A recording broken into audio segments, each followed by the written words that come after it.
Bienvenidos y bienvenidas al repaso de anatomía e histología del sistema digestivo. El sistema digestivo es un sistema encargado del transporte, digestión y absorción de todo lo ingerido, ya sea alimentos como agua. También está encargado de la excreción de lo no digerible, es decir, de los detritos, y también de la secreción de líquidos electrolitos y enzimas digestivas. Está compuesto por dos grandes partes. Por un lado, el tubo digestivo, que es un tubo que va desde la cavidad bucal hasta el ano, y un cierto número de estructuras y órganos asociados, entre los cuales podemos nombrar los dientes, la lengua y algunas glándulas.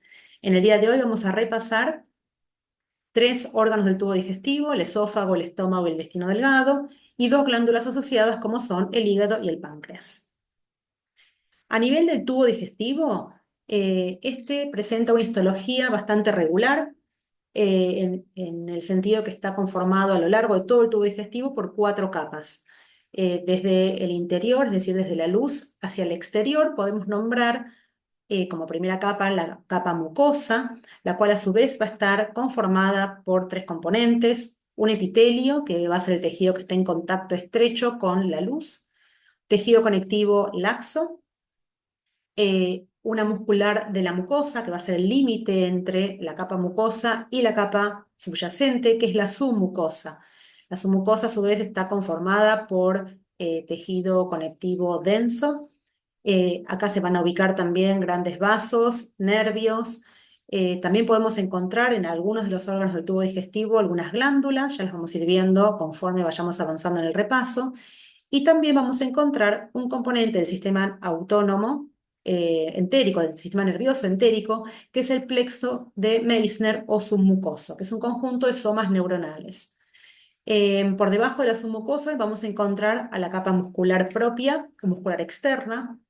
En la gran mayoría de los órganos del tubo digestivo va a estar formando dos capas: una capa circular interna, y cuando hablo de circular me refiero a que es circular al tubo, es decir, las células, las fibras musculares abrazan al tubo; y una capa longitudinal externa, es decir, es longitudinal al eje mayor del tubo digestivo.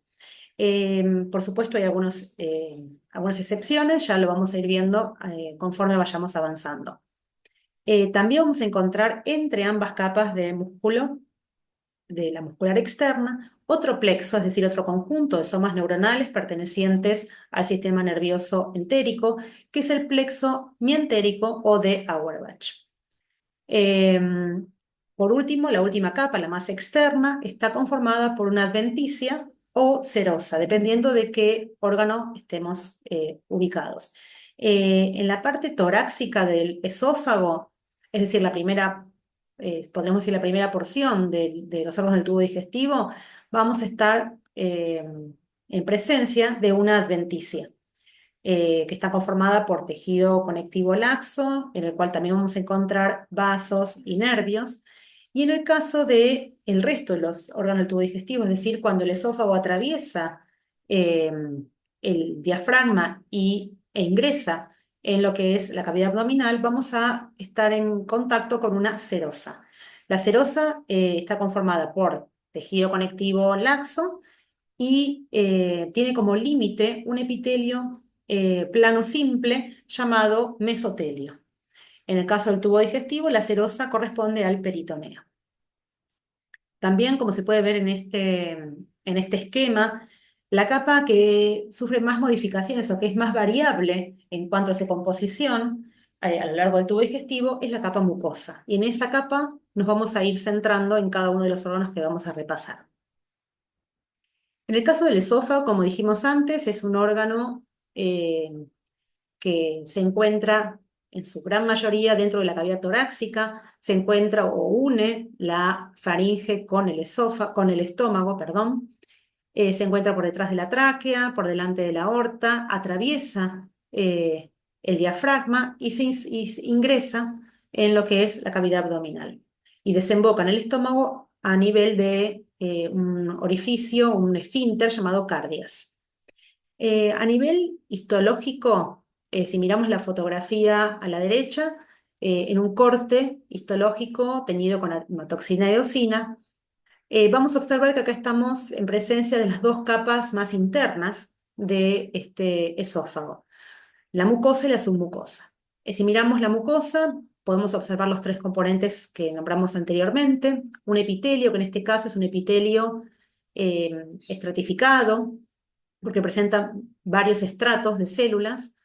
Plano, porque sus células más superficiales tienen esta disposición, plana o escamosa. Eh, por debajo de este epitelio vamos a encontrar tejido conectivo laxo, la presencia de algunos vasos, elementos vasculares eh, pequeños, conformando la lámina propia. Y por debajo de la lámina propia, como límite de la mucosa, vamos a encontrar la muscular de la mucosa, de músculo liso. Acá se pueden observar haces de músculo liso de la muscular de la mucosa. Por debajo de la mucosa tenemos la submucosa, en la cual vamos a observar que está formada por tejido conectivo denso. Vamos a observar grandes estructuras vasculares, como se pueden observar aquí. Y en el caso del esófago, vamos a encontrar también glándulas de tipo mucosecretoras, secretoras de moco, en este caso son glándulas de tipo acinar, mucosas. Podemos observar el conjunto de acinos, es decir, la parte secretora de la glándula, y también acá podemos observar un corte longitudinal del conducto excretor. Cabe mencionar que este conducto excretor va a atravesar las capas de la mucosa para secretar el producto de secreción de esta glándula, que es el moco, hacia la superficie. En cuanto al estómago, este ya se encuentra dentro de la cavidad abdominal, ocupando gran parte del epigastrio y también una porción del hipocondrio izquierdo. Eh, Anatómicamente podemos dividir al estómago en cuatro zonas. Una zona llamada cardias, que como dijimos anteriormente es un esfínter que va a unir el esófago con la primera porción del estómago. Vamos a encontrar una zona llamada fondo o fundus, cuerpo, que es la gran parte, digamos, de este órgano, una zona del antro y finalmente vamos a tener el siguiente esfínter que va a comunicar el estómago con la primera porción del intestino delgado, que es el píloro.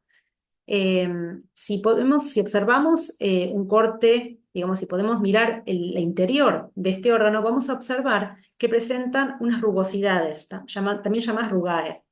Si a la derecha tenemos una fotografía del preparado histológico, también teñido con HIE, y se puede observar que esta mucosa presenta invaginaciones llamadas criptas gástricas. El epitelio, por supuesto, estas criptas gástricas están revestidas de epitelio. El epitelio en este caso, como se puede observar en la fotografía empleada, es un epitelio cilíndrico simple, mucíparo o mucosecretor, es decir, cada una de estas células secreta moco. Y esto es importante, dada la acidez que va a tener en la cavidad estomacal. Es importante que este moco, junto con el moco secretado por las glándulas, que ahora lo vamos a ver, para proteger justamente a esta mucosa de esa gran acidez que presenta el estómago. Por debajo de la mucosa vamos a encontrar la lámina propia de tejido conectivo laxo y glándulas que van a desembocar en el fondo de estas criptas gástricas. Estas glándulas son glándulas tubulares y están presentes 5 tipos celulares.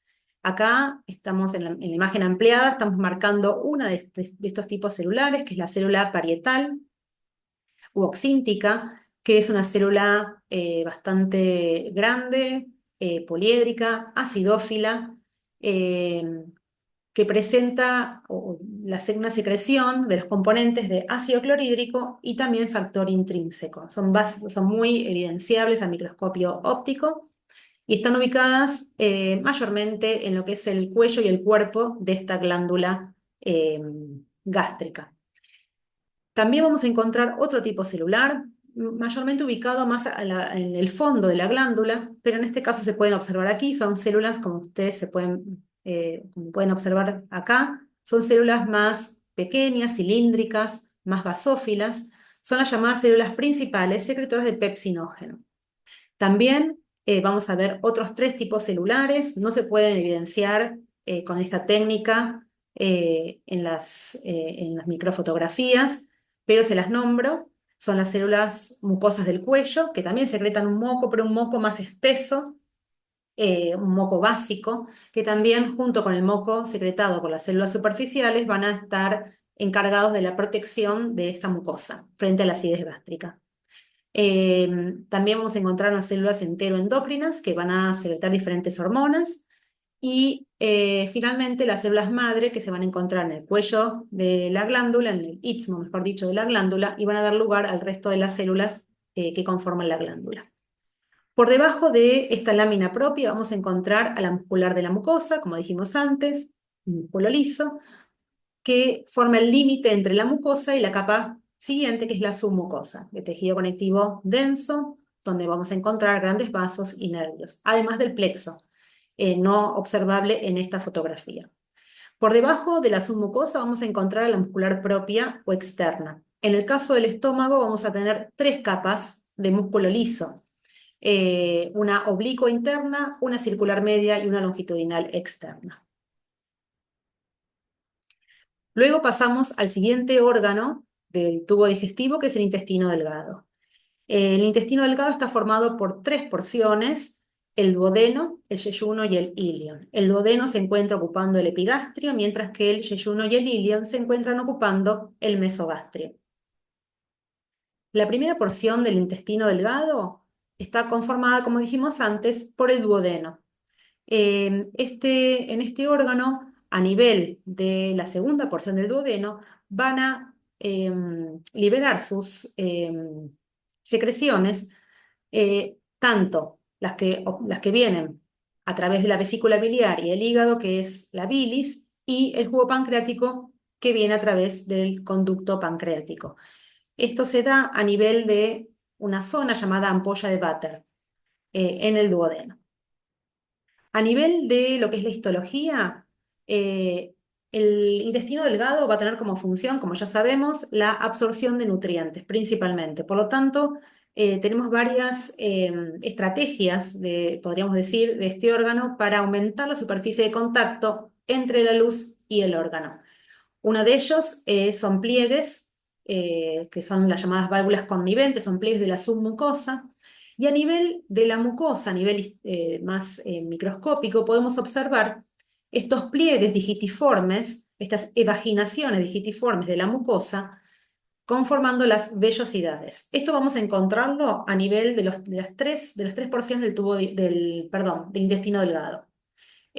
Van a ir siendo cada vez más bajas en cuanto a su altura, pero las vamos a encontrar en las 3 porciones, de duodeno, yeyuno e ilion. Básicamente, las 3 porciones de intestino delgado son muy similares, vamos a ir nombrando algunas diferencias entre ellos. Si observamos cada una de estas vellosidades, como dijimos, estas evaginaciones digitiformes rodeadas por epitelio, si este epitelio es un epitelio cilíndrico, simple, con chapa estriada, que es el conjunto de microvellosidades, o sea, es la imagen al microscopio óptico del conjunto de microvellosidades que se encuentran en la superficie apical de cada una de estas células cilíndricas llamadas enterocitos. Y también vamos a encontrar en el epitelio estas células más pálidas, con un contenido mucoso, que son las células caliciformes. Como se puede observar en la fotografía, hay una, un alto número de estas células caliciformes, y este número va a ir aumentando conforme vamos pasando del duodeno al yeyuno y al ilion. Y no lo vamos a ver en el repaso de hoy, pero en el colon o intestino grueso, la gran mayoría de las células van a ser células caliciformes también. Bien, así como esta mucosa presenta estas evaginaciones, también el epitelio se invagina para formar las criptas del Lieberkühn, que van a estar tapizadas por el mismo tipo de epitelio. Acá vemos cortes longitudinales de criptas del Lieberkühn y también vemos cortes transversales de las mismas. Por debajo del epitelio, lámina propia, tejido conectivo laxo, muy celular, como se puede observar acá. Y en el caso del ileón, es decir, en la última porción del intestino delgado, La lámina propia se puede ver interrumpida o se pueden observar acúmulos de nódulos linfáticos, conformando las placas de Peyer. Esto vamos a encontrarlo entonces en la última porción del intestino delgado, es decir, en el ileón. Muchas veces estas placas de Peyer avanzan sobre la submucosa, pero bueno, es más normal, digamos, más natural encontrarlos, más común encontrarlos a nivel de la mucosa. Luego, como límite de la mucosa, como siempre, la muscular de la mucosa, de músculo liso, y por debajo de la muscular de la mucosa, la submucosa, donde encontramos grandes vasos, nervios, el plexo submucoso o de Meissner, y en el caso del duodeno, a nivel del duodeno, vamos a encontrar glándulas mucosecretoras de ubicación submucosa. Como se pueden observar acá, tenemos estos acinos mucosos, solamente a nivel del duodeno. Ahora bien, vamos a repasar dos de las glándulas asociadas al tubo digestivo. La principal o la primera que vamos a estudiar es el hígado. El hígado también se encuentra dentro de la cavidad abdominal, ocupando gran parte del hipocondrio derecho, pero también parte del epigastrio y parte del hipocondrio izquierdo. Es una glándula muy grande, va a estar unida a lo que es el diafragma y la pared anterior del abdomen por el ligamento falciforme, que a su vez va a dividir a este órgano en dos lóbulos, un lóbulo izquierdo y un lóbulo derecho. Va a presentar cuatro caras. En la cara visceral o inferior se va a encontrar lo que llamamos el ilio hepático, en donde va a ingresar la arteria hepática, que se va a dividir en rama izquierda y rama derecha.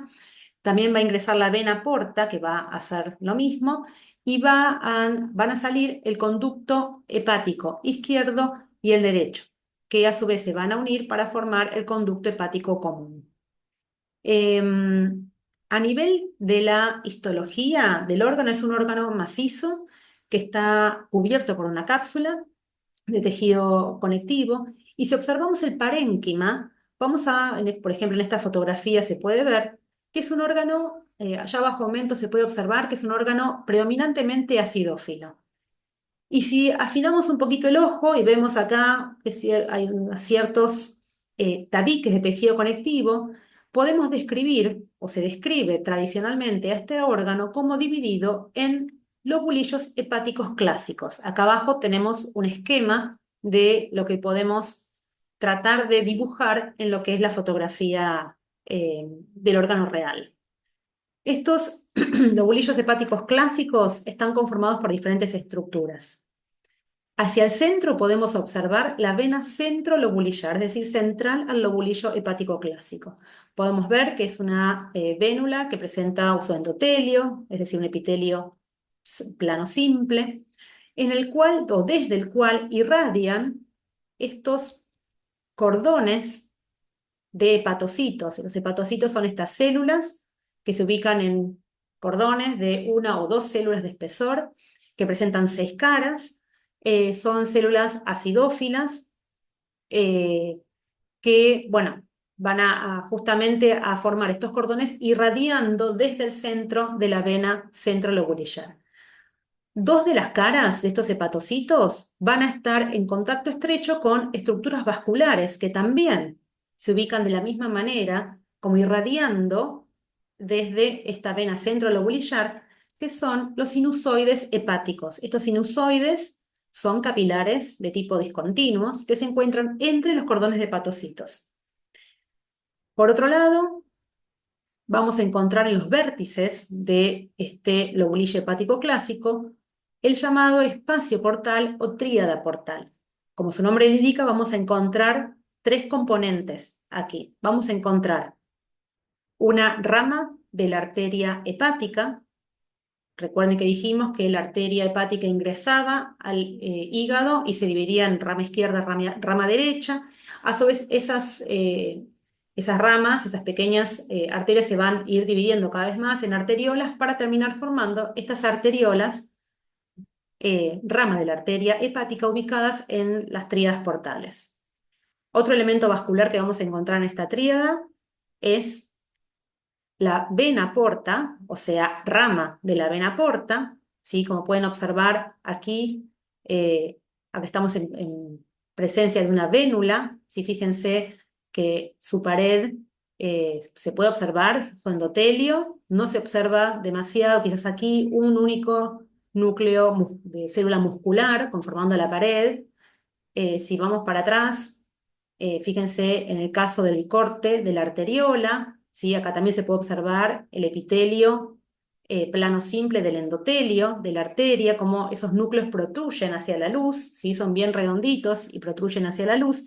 Y podemos observar que teniendo un calibre mucho más pequeño que la vénula, fíjense que ya tiene por lo menos dos capas de músculo liso, que están representadas por estas células que se encuentran aquí. ¿Sí? Esta pared más gruesa corresponde a un vaso arterial, de tipo arterial, a diferencia de la vénula. Como tercer componente de la tríada, vamos a encontrar, que acá está representado en color verde, el conductillo biliar. En este caso tenemos dos cortes del conductillo biliar, acá se observa uno más pequeño, vamos a mirar este que se observa mejor, fíjense que es un conducto, presenta un epitelio cúbico simple, ¿sí? Una luz central, y en digamos, este conductillo biliar va a, o cada conductillo de las tríadas portales se van a ir uniendo para formar finalmente, como dijimos antes, el conducto eh, hepático derecho y el conducto hepático izquierdo que va a unirse en el conducto hepático común. A nivel de lo que es la circulación hepática, como dijimos antes, el hígado está irrigado por la arteria hepática, trayendo sangre oxigenada, y también por la vena porta, trayendo sangre carboxigenada proveniente de diferentes estructuras del tubo digestivo. Esas dos, la arteria y la vena, como dijimos antes, se van a ir ramificando y van a formar estas estructuras en la tríada portal. Van a verter su contenido dentro de los sinusoides. Es decir, en los sinusoides hepáticos, que son las estructuras vasculares que van a estar en contacto estrecho con los hepatocitos, va a coexistir una mezcla de sangre oxigenada proveniente de la vena, perdón, de la arteria hepática y sangre carboxigenada proveniente de la vena porta. La sangre va a ser transportada hacia la vena centrolobulillar, lo cual luego todas las venas centrolobulillares van a converger en la vena hepática, que luego va a desembocar en la vena cava. ¿Qué quiero decir con esto? Que la sangre tiene una circulación centrípeta en el lobulillo hepático clásico, es decir, va a correr desde lo que es los vértices del lobulillo hepático clásico hacia el centro. En cambio, la bilis va a ser producida por cada uno de estos hepatocitos, ubicados en estos cordones hepáticos. Esa bilis va a ser transportada en lo que llamamos canalículos biliares en una primera instancia. Estos canalículos biliares están formados por las evaginaciones de dos membranas de hepatocitos adyacentes. Como que va a ir transcurriendo por esa zona toda la bilis hasta desembocar en el conductillo biliar. Como dijimos antes, la suma de conductillos biliares van a terminar formando el conducto biliar eh, derecho e izquierdo, formando el conducto biliar común. Luego vamos a pasar al conducto cístico para acumular y concentrar la bilis en la vesícula biliar. Y finalmente, frente a determinados estímulos, esta bilis va a pasar nuevamente por el conducto cístico hasta el colédoco y va a verter su contenido, como dijimos antes, a nivel de la segunda porción del duodeno, junto con la secreción del páncreas. Finalmente, vamos a repasar la anatomía y la histología del páncreas. El páncreas se encuentra principalmente ocupando el epigastrio, pero también parte del mesogastrio y el hipocondrio izquierdo. Es un órgano que a los fines descriptivos presenta una cabeza, un cuerpo y una cola. La cabeza se encuentra en lo que es, o se encuentra en el ángulo duodenal. Es un órgano macizo también, que está rodeado por una cápsula de tejido conectivo que envía tabiques hacia el centro del órgano y lo divide en lobulillos. Si observamos la microfotografía a la derecha, vemos que es un órgano predominantemente basófilo y tiene dos componentes de secreción, un componente exócrino y un componente endocrino. El componente exócrino está descrito como la parte de acinos serosos. Eh, es un componente glandular en forma de acino. Recordando, los acinos están conformados por células piramidales, acá les estoy marcando una, cuyo vértice se encuentra hacia la luz del acino. En este caso no se observa, está ocluida la luz. En el caso de estos acinos serosos del páncreas exócrino, podemos observar que tiene una tinción más basófila hacia la base, hacia la membrana basal es más basófila, en el cual se ubican tanto el núcleo como el retículo endoplasmático rugoso. Hacia la zona apical, si ustedes observan con detenimiento, se observan una serie de puntillado, como un granulado más acidófilo, correspondiente a las vesículas de secreción, donde van a ser almacenadas las proenzimas que secretan estos acinos. Dentro de las proenzimas que podemos encontrar acá están las amilasas, nucleasas, proteasas, eh, digamos, la secreción pancreática, que van a formar el jugo pancreático. Eh, Parte digamos, del acino, también la parte secretora del acino, se continúa con la parte conductora de esta secreción, la cual nace dentro del mismo acino, en la célula centroacinar, que en algunos cortes se puede observar claramente. Como dijimos antes, esta célula centroacinar es el principio del conducto excretor, que se continúa con los conductos intercalares, que son conductos de pequeño calibre con un epitelio cúbico. Estos conductos intercalares se van a ir uniendo, van a formar conductos de mayor calibre que van a transcurrir dentro de lo que son los tabiques de tejido conectivo, formando lo que llamamos conductos interlobulillares, con un epitelio que va a ir de cúbico a cilíndrico simple. Estos conductos van a ir formando lo que llamamos el conducto pancreático principal, que va a correr desde lo que es la cola hasta la cabeza, se va a unir al colédoco y va a desembocar, como dijimos antes, a nivel de la segunda porción del duodeno en la ampolla de váter, para ahí, digamos, liberar el producto de secreción pancreática en el duodeno. Por otro lado, la porción endocrina del páncreas son los llamados islotes pancreáticos o islotes de Langerhans. En estos islotes pancreáticos podemos encontrar 4 tipos celulares: las células A o alfa, secretoras de glucagón, que es una hormona hiperglucemiante, que se secreta frente al ayuno; las células B o beta del páncreas, secretoras de insulina, que se secreta justamente al contrario de las células alfa, es decir, frente a la ingesta de comida; las células D o delta, secretoras de somatostatina, que es una enzima que regula negativamente la secreción de las células alfa y beta; y las células gamma o PP, que van a secretar polipéptido pancreático. Bueno, ya terminamos el repaso de anatomía e histología del sistema digestivo. Ya cuentan con la información suficiente para poder seguir avanzando, entrar en la sala de gastroenterología, descubrir las pistas para descubrir al espía y así salvar a la humanidad. Están ustedes.